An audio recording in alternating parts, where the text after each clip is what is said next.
અમેરિકામાં રહેતા ભારતીયોને ટ્રમ્પે નવો ફટકો આપ્યો છે.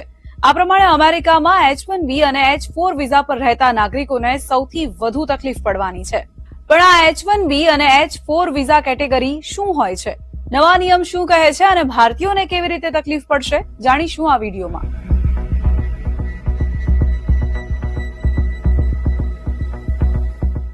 સૌથી પહેલા એ જાણીએ કે H1B અને H4 વિઝા કેટેગરી શું હોય છે.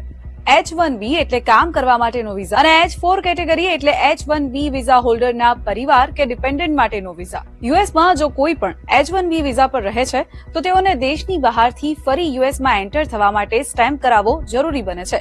પરંતુ નવા નિયમ પ્રમાણે હાલમાં H1B વિઝા હોલ્ડરના સોશિયલ મીડિયા પણ ચેક કરવામાં આવી રહ્યા છે, જેના કારણે હેરાનગતિ ઊભી થઈ છે અને સ્ટેમ્પિંગ પ્રોસેસ હાલ હોલ્ડ પર છે. તો H1 માં જે વિઝા સ્ટેમ્પિંગ હોય છે એ વખતે સોશિયલ મીડિયા વેટિંગ, જેમાં તમારી જે પણ સોશિયલ મીડિયા પ્રોફાઇલ્સ હોય અને એ લોકો ચેક કરે કે તમે કોઈ એન્ટી યુએસ સેન્ટિમેન્ટમાં ઇન્વોલ્વ તો નથી ને, એટલે પછી તમને વિઝા આપે. એટલે કોઈ ઇન્ડિયન વ્યક્તિ છે કે જે યુએસમાં છે, ભલે એ 2 વર્ષથી પહેલા એનું H1 થયું છે કે 10 વર્ષ પહેલા એનું H1 થયું છે, એ વ્યક્તિનું હજી ગ્રીન કાર્ડ નથી આવ્યું